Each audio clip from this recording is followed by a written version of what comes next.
জয় গোবিন্দ। দয়াল গুরু চরণ কমল রইল শতকোটি প্রণাম। প্রণাম রইল প্রিয় ভক্তবৃন্দের প্রতি।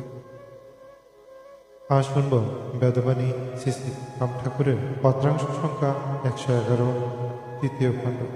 জয় রাম, জয় গোবিন্দ। সবার প্রতি প্রণাম রইল এবং গুরুচরণে প্রণাম জানিয়ে মূল পত্রাংশ পাঠ করার চেষ্টা করা যাচ্ছে ভুল ত্রুটি মার্জনীয়। জয় রাম, জয় গোবিন্দ। জন্ম, মৃত্যু, বিবাহ ইহার কর্তা ভবিতব্যই হয়। কাহারও কোনো শক্তি নাই। যদি থাকিত তবে কেন মেয়ের বিবাহের জন্য এত বেকুল হইয়াছেন? আপনি তো বিয়ে দিতেই পারতেন। যখন যেভাবে যে কালে পরিণয় ভবিতব্য উপস্থিত করিবেন তখন সেইভাবেই যোগাযোগ মিলন হইবে। ইহার কর্তা কেহ না জানিবেন।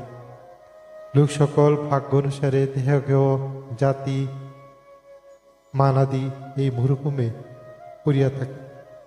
এই ভাগ্যতে সন্তুষ্ট না হইয়া পরের ভাগ আকর্ষণে পড়িয়া দণ্ডভোগ করিতে থাকে। এই যমদণ্ড, কালদণ্ড, ব্রহ্মদণ্ড বলিয়া জানিবেন।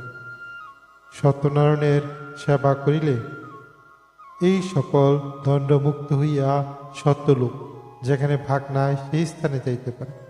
জয় রাম, জয় গোবিন্দ। গুরুকৃপাই কেবলম, গুরুকৃপা সবার উপর বর্ষিত হোক। আজ রাখলাম।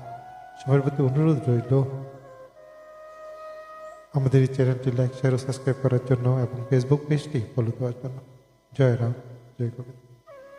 ধন্যবাদ সবাই।